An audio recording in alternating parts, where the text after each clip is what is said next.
How much protein should you eat? Well, this is a million-dollar question, and it's a question that many people don't agree on. The one thing I can tell you is that when you don't get enough protein in your diet, some really bad things happen and your health starts to decline. And I find in clinical practice that most people are not consuming enough protein in order to maintain good health. So let's go ahead and talk about all the bad things that happen when you don't get enough protein, and then, of course, how much protein you should be eating. Let's start with fatigue and weakness. This is something that's very common. If you're not getting enough protein, you're far more likely to go and have a whole bunch of crashes due to just fatigue throughout the day. And unfortunately, when that happens, you tend to go and drink a bunch of caffeine in order to overcome this, which then upsets your sleep cycles and everything else. So what we want to do is make sure that we're getting plenty of protein so we're not stuck in this fatigue and weakness cycle. Next thing is you have increased appetite and cravings. Okay, when you are not eating enough protein, some really bad things happen in your eating patterns.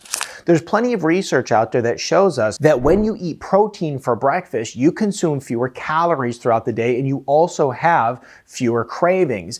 But the one thing for certain is that when you don't get enough protein, you eat more calories and also you have more cravings for carbohydrates and sugar, which is actually going to alter your total body composition. Someone who's eating a lot of carbs and sugar may be thin, may be skinny, but yet still have a lot of fat around the belly. So this is where you want to actually start eating more protein, less carbs, less sugar, and this will actually change your body composition towards a healthier place.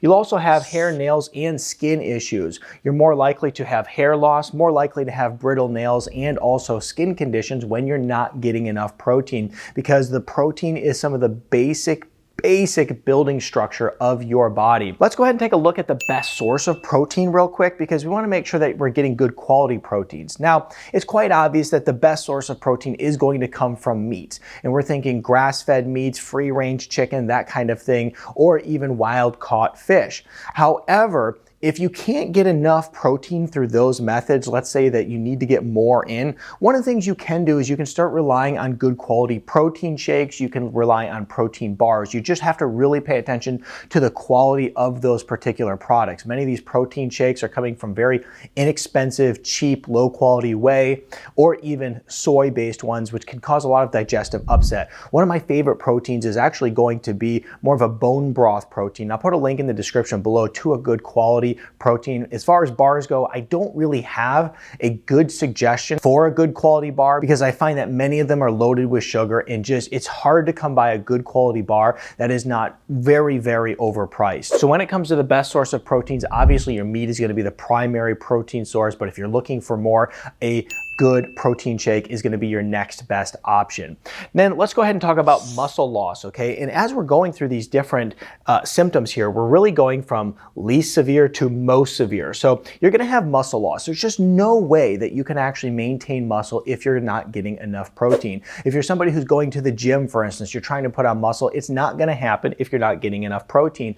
But this becomes more important, especially as you age. A lot of people just find themselves, going day to day, eating a lot of carbohydrates, a lot of maybe even veggies, but still lacking the protein. And then as a result of that, you lose that lean muscle and you become unhealthy. So we want to make sure we're getting plenty of protein to maintain lean muscle mass because that's a huge indicator of health, especially as you age. A lack of protein will cause your immune system not to function well. You'll have slow recovery not only from injuries, but also if you're exercising, you're just not gonna recover. That's a very, very good way to know that you're not getting enough protein. Let's say you go and exercise and you're sore for just days and days after, and you seem to never recover from any type of physical activity.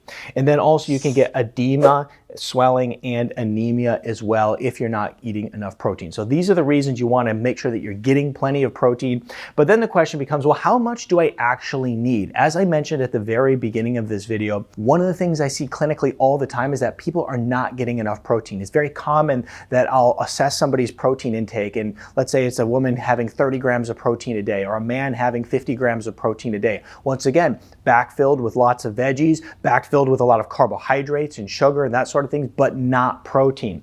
So here's the standard in which I operate, and here's the standard in which I operate when I give advice on this. What I want to do is I want to do about 0.8 grams per your ideal body weight. So let's say that you're 140 pounds and that is your ideal body weight. You're going to go 140 pounds times 0.8, and that is going to be the number in grams of protein that you should eat every day. Now, caution you here, I'm saying ideal body weight, meaning that if you're 180 pounds, but your ideal body weight is 150, you want to use that 150 number. Now, the other thing to consider here is based off of what you're eating right now for protein, this may be a huge spike in numbers. And so if it is a huge spike from like 30 grams to 100 grams, what I want you to do is slowly work up to that 100 grams of protein. And also, if you get really close and that's where you feel comfortable, then you can stop there, okay? You don't necessarily have to be there. You don't have to be at that exact number. If it's 100 grams that you're supposed to have every day, but you could only get to 85, 90, then that's good. Always shoot for the ideal number, but don't beat yourself up about not being exact with it. The other standard in which we operate at is 1-to-1, 1 gram per 1 pound of body weight. And this is typically going to be the individual that's exercising a lot, the individual who is actually spending an hour or more in the gym every day and really trying to grow some strength and lean muscle. And this is the standard in which we're operating at in order to make sure that these symptoms right here don't happen to you, because as I said, it is more common than you think to have a protein deficiency.